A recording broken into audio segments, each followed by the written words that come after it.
Turkish Airlines Flight 981 began breaking apart in mid-air after suffering extreme decompression and crashed into a forest.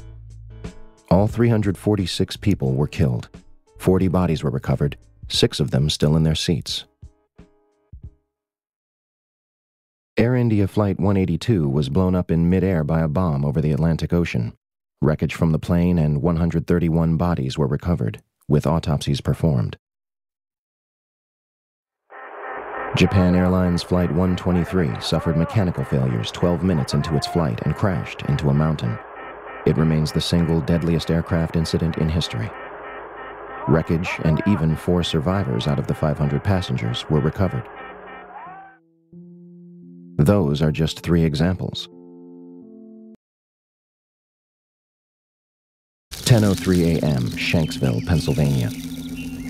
United Airlines Flight 93 allegedly crashes into an abandoned strip mine at 580 miles per hour, 20 minutes flying time from Washington, D.C.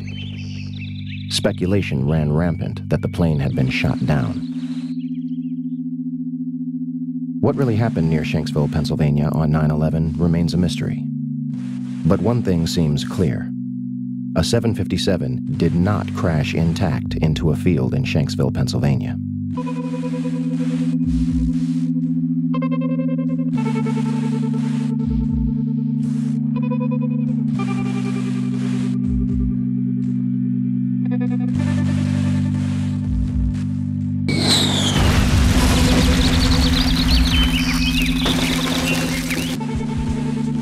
As for the crash site itself, from the Somerset County coroner to the mayor of Shanksville, almost every eyewitness would remark how little of the plane and its passengers remained at the actual crash site. No one believed to be alive from this crash within the last hour. I want to get quickly to Chris Kanicki. He's a photographer with the Pittsburgh affiliate of Fox affiliate. He was back there just a couple of minutes ago, and Chris, I've seen the pictures. It looks like there's nothing there except for a hole in the ground. There is zero historical precedent for a large commercial airplane and its passengers completely disintegrating upon impact, regardless of speed, cause, or crash site. On September 11, 2001, we are told that a 757 crashed into a field and left virtually no identifiable wreckage or passengers. Although a 757 managed to obliterate itself upon impact, fragile material known as paper and fabric managed to survive nearly without a scratch. A red bandana,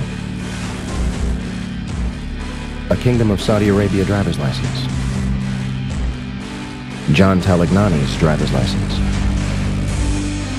and flight attendant C.C. Lyle's personal effects, including her driver's license and Marriott hotel card. The FBI also releases pictures of an engine and 2 pieces of fuselage. It is unspecified where those were found. Yeah, we want to take our viewers live to Shanksville, Pennsylvania. Our Brian Cabell is standing by. This, of course, is the site where United Airlines Flight 93 crashed on its way from Newark to San Francisco, crashed on Tuesday. And I understand in this investigation there's some breaking news. Brian, what can you tell us? Well, Darren, in the last hour or so, the FBI and the state police here have confirmed that they have cordoned off a second area about 6 to 8 miles away from the crater here where this plane went down. This is apparently another debris site, which raises a number of questions. Why would debris from the plane, and they identified it specifically as being from this plane, why would debris be located 6 miles away? Could it have blown that far away? Seems highly unlikely. Almost all the debris found at this site is within 100 yards, 200 yards away. So it raises some questions. We don't want to over-speculate, of course.